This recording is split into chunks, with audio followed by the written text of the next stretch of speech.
ಮಹಿಳೆಯರ ಆಸಕ್ತಿ, ಉಡುಗೆ ತೊಡುಗೆ ಹಾಗೂ ಅವರ ಸಮಸ್ಯೆಗಳಿಗೆ ಸೂಕ್ತ ಪರಿಹಾರವನ್ನು ನೀಡುವಂತಹ ಗೆಳತಿ ಕಾರ್ಯಕ್ರಮಕ್ಕೆ ಸ್ವಾಗತ. ನಾನು ದಿವ್ಯಶ್ರೀ.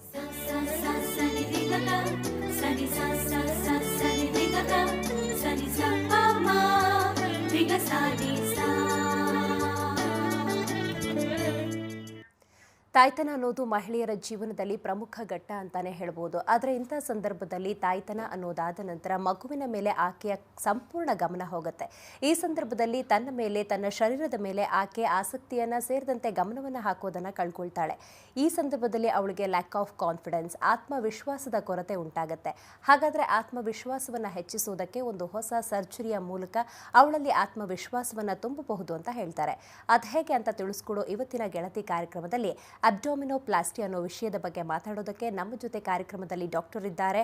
ಡಾಕ್ಟರ್ಗೆ ಮೊದಲಿಗೆ ಕಾರ್ಯಕ್ರಮಕ್ಕೆ ಸ್ವಾಗತವನ್ನು ಕೋರೋಣ. ಡಾಕ್ಟರ್, ಕಾರ್ಯಕ್ರಮಕ್ಕೆ ಸ್ವಾಗತ.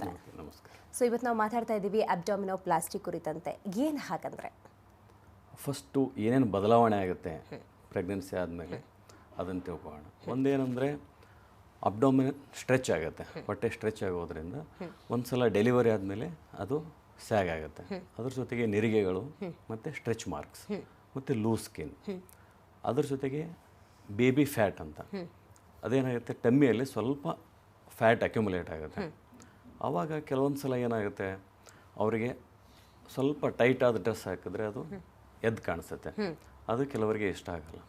ಇನ್ನೊಂದು ಸಲ ಏನಾಗುತ್ತೆ, ಈಗ ಪ್ರೆಗ್ನೆನ್ಸಿಯಲ್ಲಿ ಅವರು ವೇಟ್ ಗೇನ್ ಆಗಿರುತ್ತೆ, ಅದು ಲೂಸ್ ಮಾಡೋದು ಕಷ್ಟ ಆಗುತ್ತೆ. ಆವಾಗ ಸ್ವಲ್ಪ ಆಡಾಗಿ ಅವರಿಗೆ ಒಂದು ಶರೀರದ ಒಂದು ಸೌಷ್ಠವ ಏನಿದೆ ಅದು ಸ್ವಲ್ಪ ಏನೋ ವಿಕಾರ ಆಗಿದೆ ಅಂತ ಅನ್ಸುತ್ತೆ. ಅಂಥ ಟೈಮಲ್ಲಿ ನಾವು ಆ ನೆರಿಗೆ, ಸ್ಟ್ರೆಚ್ ಮಾರ್ಕ್ಸ್ ಮತ್ತು ಆ ಕೊಬ್ಬಿನ ಅಂಶ ಏನು ಶೇಖರಣೆ ಆಗಿರುತ್ತೆ ಅದನ್ನೆಲ್ಲ ಟ್ಯಾಕಲ್ ಮಾಡಬೇಕು. ಅಂಥ ಟೈಮಲ್ಲಿ ಆ ಎಕ್ಸೆಸ್ ಇರೋ ಸ್ಕಿನ್ನೇನು ಸ್ಟ್ರೆಚ್ ಆಗಿ ಅದರ ಒಂದು ಸರ್ಫೇಸ್ ಏರಿಯಾ ಅದೇನು ಜಾಸ್ತಿ ಆಗಿರುತ್ತೆ ಅದನ್ನು ಕಮ್ಮಿ ಮಾಡಬೇಕು. ಇದರಲ್ಲಿ ಏನು ಮಾಡ್ತೀವಿ ಅಂದರೆ, ಹೊಕ್ಕಳ ಕೆಳಗಿರುವಂಥ ಸ್ಕಿನ್ ಒಂದು ಅರ್ಧ ಚಂದ್ರಾಕೃತಿಯಲ್ಲಿ ಒಂದು ಕ್ರೆಸೆಂಟ್ ಶೇಪ್ ಅಂತ ಹೇಳ್ತೀವಿ, ಆ ಪೂರ್ತಿ ಅದನ್ನು ತೆಗೆದುಬಿಡ್ತೀವಿ. ಆವಾಗ ಹೊಕ್ಕಳ ಕೆಳಗಿರುವಂಥ ಎಲ್ಲ ಸ್ಟ್ರೆಚ್ ಮಾರ್ಕ್ಸ್ ಮತ್ತು ಅದು ಹೋಗುತ್ತೆ.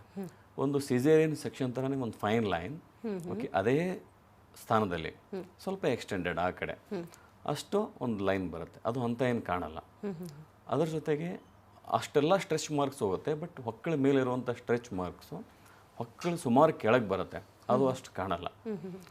ಅದರಿಂದ ಏನಾಗುತ್ತೆ, ಫ್ಯಾಟು ತೆಗೆದುಬಿಡ್ತೀವಿ, ಎಕ್ಸೆಸ್ ಸ್ಕಿನ್, ಎಕ್ಸ್ಟ್ರಾ ಸ್ಕಿನ್ ಏನಿರುತ್ತೆ ಸ್ಟ್ರೆಚ್ ಆಗಿರೋದು ಅದು ಹೋಗುತ್ತೆ, ಫೋಲ್ಡ್ಸ್ ಹೋಗುತ್ತೆ. ಆವಾಗ ಮೊದಲಿನ ಥರ ಆಲ್ಮೋಸ್ಟ್ ಪ್ರೀ ಪ್ರೆಗ್ನೆನ್ಸಿ ಸ್ಟೇಟ್ ಆ ಥರ ಫುಲ್ ಫ್ಲ್ಯಾಟಾಗಿ ಅದು ಕಾಣಿಸುತ್ತೆ. ಅದ್ರ ಜೊತೆಗೆ ಸೈಡಲ್ಲಿ ಏನಾದರೂ ಫ್ಯಾಟ್ ಇದ್ದರೆ ಅದನ್ನು ಅಡ್ರೆಸ್ ಮಾಡ್ತೀವಿ.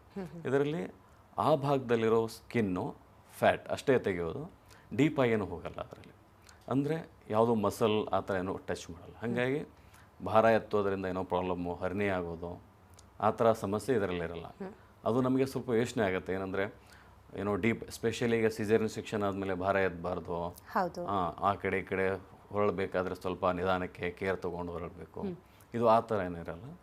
ಮತ್ತು ಡೌನ್ ಟೈಮ್ ಅಂದರೆ ನಾವು ಕೆಲಸಕ್ಕೆ ಹೋಗೋದು ಸುಮಾರು ಡೌನ್ ಟೈಮ್ ಭಾರಿ ಕಮ್ಮಿ ಇರುತ್ತೆ ಇದರಲ್ಲಿ. ಹಾಗಾಗಿ ಅಷ್ಟು ಯೋಚನೆ ಮಾಡೋ ಥರ ಇರಲ್ಲ. ಅದೇ ಟೈಮಲ್ಲಿ ಒಂದು ಸ್ಮಾಲ್ ಟ್ಯೂಬ್ ಥರ, ಅದನ್ನು ಕ್ಯಾನ್ಯುಲಾ ಅಂತ ಹೇಳ್ತೀವಿ, ಅದನ್ನು ಅದೇ ಪ್ಲೇಸಿಂದ ಕೆಳಗಡೆ ಹಿಂಗಿದ್ರೆ ಸ್ವಲ್ಪ ಓಪನ್ ಮಾಡಿರ್ತೀವಿ, ಅದರಿಂದಾನೇ ಮೇಲೆ ಆ ಭಾಗದಿಂದನೂ ಆ ಫ್ಯಾಟನ್ನು ಸಕ್ ಮಾಡ್ತೀವಿ. ಅಂದರೆ ಬರೀ ಹೊಕ್ಕಳ ಕೆಳಗಿರೋ ಫ್ಯಾಟ್ ಮಾತ್ರ ಹೋಗಲ್ಲ, ಮೇಲೆ ಈಗ ಸ್ತನಗಳ ಕೆಳಗಿರುವಂಥ ಫ್ಯಾಟ್ ಏನು ಅಕ್ಯುಮುಲೇಟ್ ಆಗಿರುತ್ತೆ ಅದೆಲ್ಲ ಹೋಗುತ್ತೆ. ಅದ್ರ ಥ್ರೂನೇ ಸೈಡ್ಸಲ್ಲಿ ಕೆಲವೊಂದು ಸಲ ನಾವು ಲವ್ ಹ್ಯಾಂಡಲ್ಸ್ ಅಂತ ಹೇಳ್ತೀವಿ ವೇಸ್ಟ್ ಪಾರ್ಟಲ್ಲಿ, ಆವಾಗ ಅದನ್ನೆಲ್ಲ ತೆಗೆದಾಗ ಒಂಥರ ಸ್ಲಿಮ್ ಆಗಿ ಕಾಣ್ತಾರೆ. ಒಂದು ಅದರಿಂದ ಆತ್ಮವಿಶ್ವಾಸ ಹೆಚ್ಚಾಗುತ್ತೆ. ಖಂಡಿತ. ಸೇಮ್ ಟೈಮ್ ಇದೇನಾಗುತ್ತೆ ಅಂದರೆ, ಯಾವ ಏಜ್ ಗ್ರೂಪ್ನವರು ಕೂಡ ತಗೊಳ್ಬೋದಾ ಹೇಗೆ ಅಂತ? ಈಗ ಒಂದು ಮಗುವಾಗಿ, ಒಂದು 22 ವರ್ಷಕ್ಕೆ ಮಗು ಆಗಿದೆ ಅಂತ ಹೇಳಿದ್ರೆ, ಇಫ್ ಅವ್ರಿಗೆ ಇಂಟ್ರೆಸ್ಟ್ ಇತ್ತು ಅಂದರೆ 30 ಏಜ್ ಆಗಿದೆ ಅಂತ ಹೇಳಿದ್ರೆ ಅವಾಗಲೂ ಕೂಡ ತಗೋಬಹುದು? ಅವಾಗಲೂ ತಗೋಬಹುದು, ಯಾವ ಟೈಮಲ್ಲಿ ಬೇಕಾದರೂ ತಗೋಬಹುದು.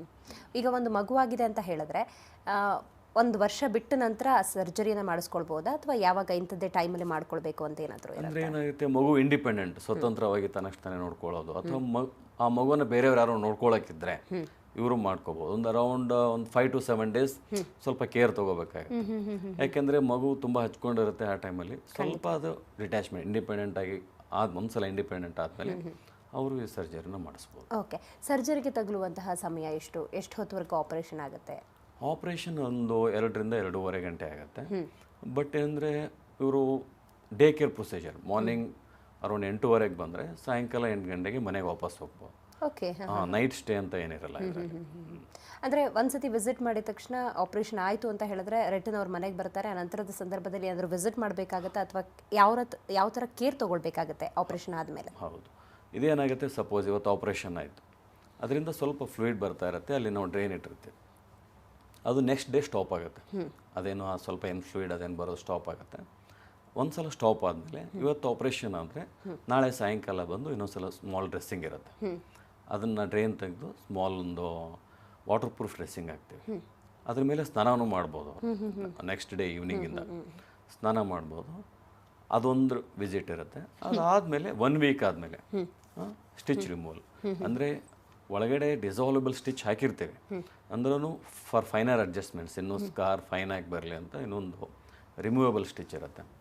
ಅದನ್ನು ಅವರು 1 ವೀಕ್ ಆದಮೇಲೆ ಬಂದು ತೆಗೆಸ್ಕೊಂಡು ಹೋಗ್ಬೇಕು. ಓಕೆ, ಸೇಮ್ ಟೈಮ್ ಏನಾಗುತ್ತೆ, ಏನೊಂದು ಆಪರೇಷನ್ ಆಗ್ತಾ ಇದೆ, ಅದರಲ್ಲೂ ಬೊಜ್ಜನ್ನು ಕರಗಿಸ್ತಾರೆ, ಈ ರೀತಿ ಫ್ಲ್ಯಾಟ್ ಆಗುತ್ತೆ ನಮ್ಮ ಸ್ಟೊಮಕ್ ಅಂತ ಹೇಳಬೇಕಾದ್ರೆ ಎಷ್ಟು ಸೇಫ್ ಅಂತ ಸಹಜವಾಗಿ ಮಹಿಳೆಯರು ನೋಡ್ತಾರೆ. ಆಸ್ ಅ ಡಾಕ್ಟರ್ ಒಂದು ಸರ್ಜರಿ ಮಾಡುವ ಸಂದರ್ಭದಲ್ಲಿ ಈ ಥರ ವಿಚಾರಗಳಲ್ಲಿ ಸೇಫ್ ಎಷ್ಟು ಅಂತ ಹೇಳ್ತೀರಿ? ಇದು ತುಂಬ ಸೇಫ್. ಇದರಲ್ಲಿ ನೀವು ಏನು ತಿಳ್ಕೊಳ್ಳೋದಂದರೆ ಬರೀ ಸ್ಕಿನ್ ಪ್ಲಸ್ ಫ್ಯಾಟ್ ಅಷ್ಟೇ ತೆಗೆಯೋದು, ಡೀಪಾಗಿ ಹೋಗೋದು ಅಥವಾ ಬೇರೆ ಅಂಗಾಂಗಗಳು ಒಳಗಿರೋದು, ಸ್ಟಮಕ್, ಜಠರ ಅಥವಾ ಲಿವರ್, ಕಿಡ್ನಿ, ಆ ಮಸಲ್ಗಿಂತ ಆಳಕ್ಕೆ ಹೋಗೋದೇ ಇಲ್ಲ. ಹಾಗಾಗಿ ಇಟ್ ಈಸ್ ಕ್ವೈಟ್ ಸೇಫ್. ಹೇಗೆ ಅದು ಆಪರೇಟ್ ಆಗುತ್ತೆ ಅಂತ ಹೇಳ್ತೀರಿ? ಹೇಗೆ ಎಕ್ಸ್ಪ್ಲೇನ್ ಮಾಡ್ತೀರಿ ಅದನ್ನು ಜನಕ್ಕೆ ಕನ್ವಿನ್ಸ್ ಆಗೋ ಹಾಗೆ? ಓಕೆ, ಅದರಲ್ಲಿ ಅದೇ ಹೇಳಿದ್ನಲ್ಲ, ಒಂದು ಅರ್ಧ ಚಂದಾಕೃತಿ, ಜಸ್ಟ್ ಸಿಜರಿನ್ ಸೆಕ್ಷನ್ ಒಂದು ಲೈನ್ ಎಕ್ಸ್ಟೆಂಡ್ ಆಗಿ ಮತ್ತೆ ಹೊಕ್ಕಳ ಕೆಳಗೆ ಅಷ್ಟು ಪೋರ್ಷನ್ನನ್ನು ಕಟ್ ಮಾಡಿ ತೆಗಿತೀವಿ. ತೆಗೆದಾದ್ಮೇಲೆ ಒಂದು ಸ್ಮಾಲ್ ಟ್ಯೂಬ್ ಕ್ಯಾನ್ಯುಲಾ, ಅದನ್ನು ಒಳಗಡೆ ಇಂಟ್ರೊಡ್ಯೂಸ್ ಮಾಡಿ ಮೇಲೆ ಭಾಗ ಎಷ್ಟು ಸಾಧ್ಯ ಇದೆ ಅಲ್ಲಿಂದ ಎಲ್ಲ ಫ್ಯಾಟ್ ಸಕ್ ಮಾಡ್ತೀವಿ. ಆ ಫ್ಯಾಟನ್ನು ಸಕ್ ಮುಂದೆ ಎಳೆಯೋದು, ಫ್ಯಾಟನ್ನು ಎಳೆಯೋದು. ಅವಾಗ ಅದೇನಾಗುತ್ತೆ, ಮೇಲಿನ ಸ್ಕಿನ್ ಲೂಸ್ ಆಗುತ್ತೆ. ಮೇಲಿನ ಸ್ಕಿನ್ ಲೂಸ್ ಆಗಿ ನಮಗೆ ಈಗ ಹೊಕ್ಕಳು ಮತ್ತು ಕೆಳಗಡೆ ಈಗ ಸಿಜರಿನ್ ಸೆಕ್ಷನ್ ಏನು ಲೈನ್, ಆ ಲೈನಲ್ಲಿ ಪ್ಯೂಬಿಕ್ ಏರಿಯಾ ಅದಕ್ಕಿಂತ ಮುಂಚೆ ಅಷ್ಟು ಗ್ಯಾಪ್ ಇರುತ್ತಲ್ಲ, ಅದೆಲ್ಲ ಫುಲ್ ಕವರ್ ಆಗುತ್ತೆ. ಆ ಫುಲ್ ಮೇಲಿನ ಸ್ಕಿನ್ನೇ ಸ್ಟ್ರೆಚ್ ಆಗಿ ಕೆಳಗೆ ಬರುತ್ತೆ. ಅಂದರೆ ನಾವೇನು ಡಿಫೆಕ್ಟ್ ಕ್ರಿಯೇಟ್ ಆಗಿರುತ್ತೆ, ಅಂದರೆ ಆ ಸ್ಕಿನ್ ಏನು ತೆಗೆದಿರ್ತೀವಿ ಆ ಭಾಗದಲ್ಲಿ ಅದು ಕವರ್ ಆಗಿಬಿಡುತ್ತೆ. ಅವಾಗ ಅದೇನಾಗುತ್ತೆ, ಮೇಲೆ ಏನು ನಾರ್ಮಲ್ ಆಗಿರುತ್ತೆ ಸ್ಕಿನ್ ಅದು ಕೆಳಗಡೆ ಬಂದ್ಬಿಡುತ್ತೆ. ಓಕೆ, ಸೇಮ್ ಟೈಮ್ ಎಲಿಜಿಬಿಲಿಟಿ ಅಂತ ನೋಡೋದಾದ್ರೆ ಯಾರು ಅರ್ಹರು ಈ ಒಂದು ಆಪರೇಷನ್ ಮಾಡ್ಕೊಳ್ಳೋದಕ್ಕೆ ಅಂತ ಹೇಳ್ತಾರೆ? ಅಂದರೆ ಇದು ಯೂಶಲಿ ಎಲ್ಲರೂ, ಆಲ್ಮೋಸ್ಟ್ ಎಲ್ಲರೂ ಈವನ್ ಡಯಾಬಿಟಿಸ್ ಇರಲಿ, ಹೈಪರ್ ಟೆನ್ಷನ್ ಅಥವಾ ಅವರಿಗೆ ಥೈರಾಯ್ಡ್ ಹಾರ್ಮೋನ್ ಕೊರತೆ ಇರಲಿ, ಅದನ್ನು ನಾವು ಒಂದು ನಾರ್ಮಲ್ ಲೆವೆಲ್ಗೆ ಅಡ್ಜಸ್ಟ್ ಮಾಡಿ ಆಮೇಲೆ ಅದನ್ನು ಮಾಡ್ಬೋದು. ಓಕೆ, ಸೇಮ್ ಟೈಮ್ ಏನಾಗುತ್ತೆ, ಆರೋಗ್ಯ ಹೇಗಿರಬೇಕು? ಈಗ ಒಂದ್ಸತಿ ಆಪರೇಷನ್ಗೆ ಅವರು ರೆಡಿ ಆಗಿದ್ದಾರೆ ಅಂತ ಹೇಳೋದಾದ್ರೆ ಅವರು ಒಂದು ಆಪರೇಷನ್ ಮಾಡ್ಬೇಕಾದ್ರೆ ಆ ವ್ಯಕ್ತಿಯ ಆರೋಗ್ಯ ಯಾವ ರೀತಿ ಇರಬೇಕು, ಯಾವ ರೀತಿ ಟೆಸ್ಟ್ಗಳನ್ನು ಮಾಡ್ತೀರಿ? ಅದರಲ್ಲಿ ಏನಂದರೆ ಎಲ್ಲ ಒಂದು ಹಿಮೋಗ್ಲೋಬಿನ್ ಲೆವೆಲ್ ನಾರ್ಮಲ್ ಇದೆಯಾ ಅಥವಾ ಬೇರೆ ಏನಾದರೂ ಇನ್ಫೆಕ್ಷನ್ಸ್ ಇದೆಯಾ, ಮತ್ತೇನೋ ಅಲರ್ಜಿ ಇದೆಯಾ, ಅದನ್ನೆಲ್ಲ ಟೆಸ್ಟ್ ಮಾಡಿ ನೆಕ್ಸ್ಟ್ ಅದನ್ನು ಆಪರೇಷನ್ ಮಾಡೋದು. ಇದು ಕೆಲವೊಂದು ಸಲ ಇದನ್ನು ಒಂದು 55-60 ಇಯರ್ಸ್ ಅವರನ್ನು ಮಾಡಿಸ್ತಾರೆ ಆ ಥರ. ಹೌದು. ಎಸ್, ಈ ಬಗ್ಗೆ ಇನ್ನೂ ಹೆಚ್ಚಿನ ಮಾಹಿತಿಯನ್ನು ಪಡ್ಕೊಳ್ಳೋಣ ಗೆಳತಿ. ಕಾರ್ಯಕ್ರಮ ಮುಂದುವರಿಯುತ್ತೆ ಈ ಬ್ರೇಕ್ನ ನಂತರ.